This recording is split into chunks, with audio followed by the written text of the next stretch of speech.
This is a democracy. It is not an elected autocracy. We need to remind this government. The PM CARES fund diverts those very funds away from local communities into this dark hole where not even a speck of light can enter.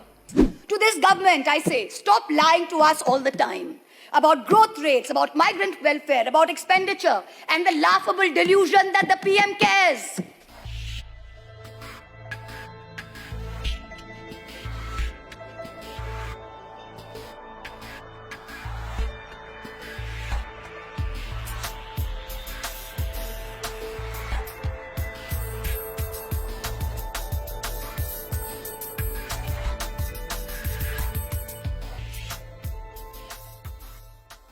The government issued a circular on March 28, 2020, notifying that all contributions to the PM CARES fund qualified as eligible CSR contributions under Item 8, Schedule 7 of the Companies Act. But it also disqualified contributions made to the state relief funds from being treated as valid CSR activities. But this was earlier expressly permissible under Schedule 7 of the Act of 2013.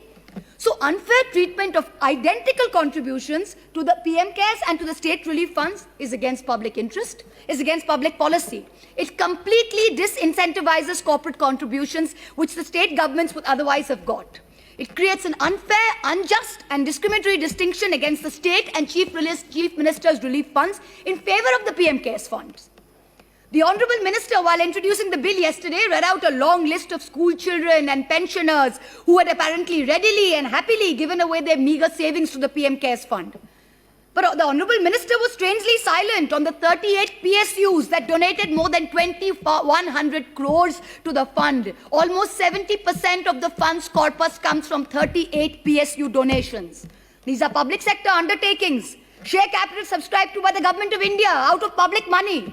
Without an audit, the conflict of interest is writ large for anyone to see. I hope you remember that the Prime Minister's office, in response to an application seeking disclosure of the incorporating documents of this trust, had said this is not a public authority, hence it's not open to RTI. But the very legislative intent behind Section 135 of the Companies Act was to encourage companies to use CSR funds for local welfare activities for local communities in areas of operation. But the PM CARES fund diverts those very funds away from local communities into this dark hole where not even a speck of light can enter. Coal India has committed 221 crores to a fund while it cannot contribute to the state relief funds of Bengal and Jharkhand, where it is 90% of its operations. ONGC has mentioned that it has offered funds from its CSR budget for the year, even though the allocation is not yet determined. Power Finance Corporation contributed 200 crores to the PM CARES fund, even though its entire CSR allocation is only 150 crores. It's almost like the courtiers of the emperor are competing with each other to give gifts to the emperor with public funds. If these improprieties were not enough, then please consider the massive donations made by Chinese companies. This is horrific. Xiaomi, a Chinese company accused of snooping on people, gave the fund 10 crores. TikTok, currently banned by this government only a few weeks ago, gave 30 crores. Huawei, banned around the world for its well-documented links to the Chinese army, gave 10 crores. Why did you take this money from our enemies? Why don't you return this tainted money? I'm sure no dying Indian would want to be on a ventilator paid for by enemy money at this time. Would they? Right. I ask you, you say you put 2,000 crores towards the purchase of 50,000 ventilators. Please lay on the table of this house how many ventilators have been physically delivered, to which hospitals, to which states. Also tell us the manner of procurement. The way airwaves and the way airports are sold in this country to crony capitalists, I hope this procurement was not done by those same individuals. This is a question that we need to ask. And the dangers of these unverified foreign donations are amplified by the fact that the PM CARES fund is exempt from FCRA regulations, even though it doesn't meet the precondition of a body whose funds are audited by the CAG. You are bringing the PM CARES fund under the ambit of the same clause that governs the Prime Minister's National Relief Fund, the existing fund. What is the need to institute a new fund where one exists? Prime Ministers will come and go, but the existence of a fund is not up for discussion. What is this need to name everything after one individual? What is this need? This is a democracy. It is not an elected autocracy. We need to remind this government.